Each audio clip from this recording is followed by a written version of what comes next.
وَلَقَدْ خَلَقْنَا الْإِنسَانَ مِنْ صَلْصَالٍ مِّنْ حَمَإٍ مَّسْنُونٍ وَالْجَانَّ خَلَقْنَاهُ مِنْ قَبْلُ مِنْ نَارِ السَّمُومِ وَإِذْ قَالَ رَبُّكَ لِلْمَلَائِكَةِ إِنِّي خَالِقٌ بَشَرًا مِّنْ صَلْصَالٍ مِّنْ حَمَإٍ مَّسْنُونٍ فَإِذَا سَوَّيْتُهُ وَنَفَخْتُ فِيهِ مِنْ رُوحِي فَقَعُوا لَهُ سَاجِدِينَ فسجد الملائكة كلهم أجمعون إلا إبليس أبى أن يكون مع الساجدين قال يا إبليس ما لك ألا تكون مع الساجدين قال لم أكن لأسجد لبشر خلقته من صلصال من حمأ مسنون۔ اور یقیناً ہم نے انسان کو خشک مٹی سے جو کہ سڑے ہوئے گارے کی تھی پیدا فرمایا، اور اس سے پہلے جنات کو ہم نے لو والی آنکھ سے پیدا کیا، جبکہ آپ کے پروردگار نے فرشتوں سے فرمایا کہ میں ایک انسان کو خمیر کی ہوئی کھنکھناتی ہوئی مٹی سے پیدا کرنے والا ہوں، تو جبکہ میں اسے پورا بنا چکوں اور اس میں اپنی روح پھونک دوں تو تم سب اس کے لیے سجدے میں گر پڑنا۔ چنانچہ تمام فرشتوں نے سب کے سب نے سجدہ کر لیا مگر ابلیس کے اس نے سجدہ کرنے والوں میں شمولیت کرنے سے صاف انکار کر دیا۔ فرمایا اے ابلیس، تجھے کیا ہوا کہ تو سجدہ کرنے والوں میں شامل نہ ہوا؟ وہ بولا کہ میں ایسا نہیں کہ اس انسان کو سجدہ کروں جسے آپ نے کالی اور سڑی ہوئی کھنکھناتی ہوئی مٹی سے پیدا کیا ہے۔ سامعین، اب ان آیتوں کی تفسیر سماعت کیجیے۔ انسان کی پیدائش کا ذکر۔ سلسال سے مراد خشک مٹی ہے۔ اسی جیسی آیت سورہ رحمان کی آیت نمبر 14 اور 15 میں ہے، خلق الانسان من صلصال کالفخار وخلق الجان من مارج من نار۔ یہ بھی مروی ہے کہ بودار مٹی کو حمئن کہتے ہیں، مسنون کہتے ہیں چکنی کو، ابن عباس رضی اللہ عنہما کہتے ہیں تر مٹی، اوروں سے مروی ہے بودار مٹی اور گندی ہوئی مٹی۔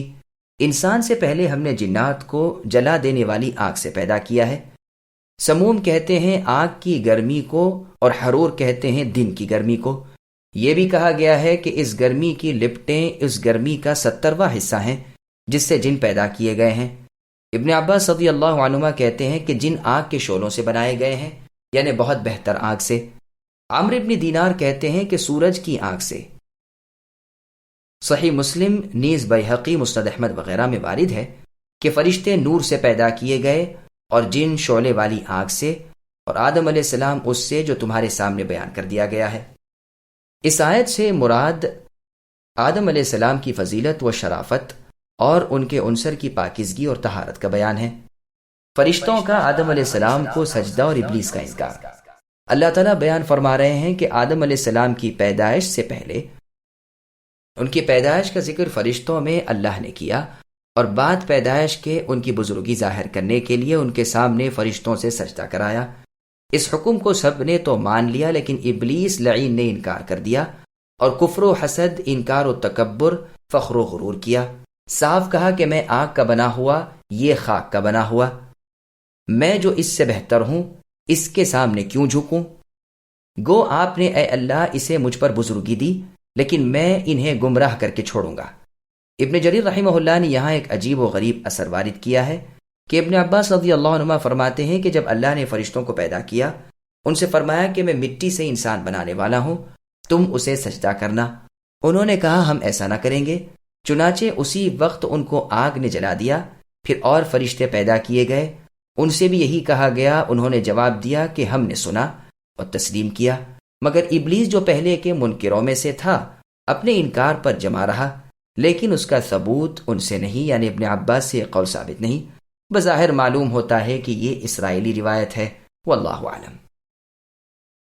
قال فاخرج منها فإنك رجيم وإن عليك اللعنة إلى يوم الدين قال رب فأنظرني إلى يوم يبعثون قال فإنك من المنظرين إلى يوم الوقت المعلوم قال رب بما أغويتني لأزينن لهم في الأرض ولأغوينهم أجمعين إلا عبادك منهم المخلصين قال هذا صراط علي مستقيم إن عبادي ليس لك عليهم سلطان إلا من اتبعك من الغاوين وإن جهنم لموعدهم أجمعين لها 7 أبواب لكل باب منهم جزء مقسوم۔ اللہ نے فرمایا کہ اے ابلیس، تو اب جنت سے نکل جا، کیونکہ تو راندہ درگاہ ہے، میری رحمت سے محروم ہو چکا، تجھ پر میری پھٹکار ہے قیامت کے دن تک۔ کہنے لگا اے میرے رب، مجھے اس دن تک کی ڈھیل دیجئے کہ لوگ دوبارہ اٹھا کھڑے کیے جائیں گے۔ فرمایا کہ اچھا، تو ان میں سے ہے جنہیں مہلت ملی ہے روز مقرر کے وقت تک کی۔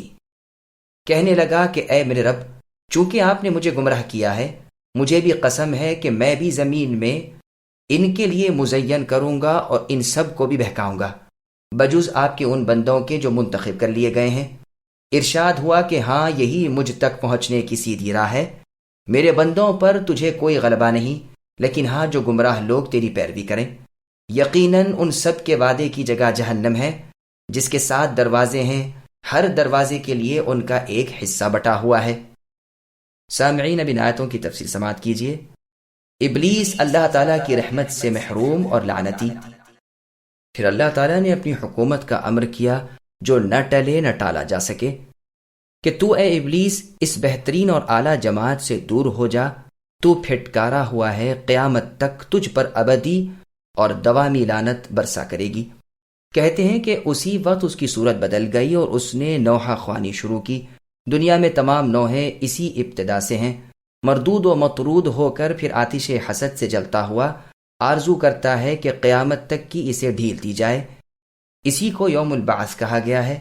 پس اس کی یہ درخواست منظور کی گئی اور مہلت مل گئی۔ ابلیس کا ناپاک عہد۔ ابلیس کی سرکشی بیان ہو رہی ہے کہ اس نے اللہ تعالیٰ کے گمراہ کرنے کی قسم کھا کر کہا، یہ بھی ہو سکتا ہے کہ اس نے کہا کہ چونکہ اے اللہ آپ نے مجھے گمراہ کیا، میں بھی اولاد آدم کے لیے زمین میں آپ کی نافرمانیوں کو خوب زینت دار کر کے دکھاؤں گا اور انہیں رغبت دلا دلا کر نافرمانیوں میں مبتلا کروں گا۔ جہاں تک ہو سکے گا کوشش کروں گا کہ سب کو ہی بہکا دوں، لیکن ہاں آپ کے مخلص بندے میرے ہاتھ نہیں آ سکتے۔ اور سورہ اسراء کی آیت نمبر 62 میں ہے، جس کا ترجمہ ہے کہ اے اللہ آپ نے گو اسے یعنی آدم کو مجھ پر برتری دی ہے، لیکن اب میں بھی اس کی اولاد کے پیچھے پڑ جاؤں گا، چاہے کچھ تھوڑے سے چھوٹ جائیں، باقی سب کو جہنم کی آگ میں لے ڈوبوں گا۔ اس پر جواب ملا کہ تم سب کا لوٹنا تو میری ہی طرف ہے، اعمال کا بدلہ میں ضرور دوں گا، نیک کو نیک، بد کو بد۔ جیسے اللہ تعالیٰ نے سورہ فجر کی آیت نمبر 14 میں فرمایا، ان ربک لبالمرصاد، یعنی آپ کے رب اے نبی البتہ گھات میں ہیں۔ غرض لوٹنا اور لوٹنے کا راستہ اللہ ہی کی طرف ہے۔ علیہ کی ایک قراءت علیٌ بھی ہے، جیسے سورہ زخرف کی آیت نمبر 4 میں اللہ کا فرمان، وَإِنَّهُ فِي أُمِّ الْكِتَابِ لَدَيْنَا لَعَلِيٌّ حَكِيمٌ، یعنی بلند لیکن پہلی قراءت مشہور ہے، یعنی علیہ۔ جن بندوں کو میں نے ہدایت پر لگا دیا ہے ان پر اے ابلیس تیرا کوئی زور نہیں، ہاں تیرا زور تیرے تابع داروں پر ہے۔ یہ استثناء منقطع ہے۔ ابن جریر رحمہ اللہ کی تفسیر میں ہے کہ بستیوں سے باہر نبیوں کی مسجدیں ہوتی تھیں۔ جب وہ اپنے رب سے کوئی خاص بات معلوم کرنا چاہتے تو وہاں جا کر جو نماز مقدر میں ہوتی ادا کر کے سوال کرتے۔ ایک دن ایک نبی کے اور اس کے قبیلے کے درمیان شیطان بیٹھا۔ اس نبی نے 3 بار کہا اعوذ باللہ من الشیطان الرجیم۔ شیطان نے کہا اے نبی اللہ، آخر آپ میرے داؤ سے کیسے بچ جاتے ہیں؟ نبی نے کہا کہ تو بتا کہ تو بنی آدم پر کس داؤ سے غالب آ جاتا ہے۔ آخر معاہدہ ہوا کہ ہر ایک صحیح چیز دوسرے کو بتا دے۔ تو نبی اللہ نے کہا سن، اللہ کا فرمان ہے کہ میرے خاص بندوں پر تیرا کوئی اثر نہیں، صرف ان پر ہے جو خود گمراہ ہوں اور تیری ماتحتی کریں۔ اس اللہ کے دشمن ابلیس نے کہا کہ یہ آپ نے کیا فرمایا؟ اسے تو میں آپ کی پیدائش سے بھی پہلے جانتا ہوں۔ نبی نے کہا اور سن، اللہ کا فرمان ہے کہ جب شیطانی حرکت ہو تو اللہ سے پناہ طلب کرو جو سننے اور جاننے والے ہیں۔ واللہ تیری آہٹ پاتے ہی میں اللہ سے پناہ چاہ لیا کرتا ہوں۔ اس نے کہا سچ ہے، اسی سے آپ میرے پھندے میں نہیں پھنستے۔ اللہ کے نبی نے فرمایا اب تو بتا کہ ابن آدم پر کیسے غالب آ جاتا ہے؟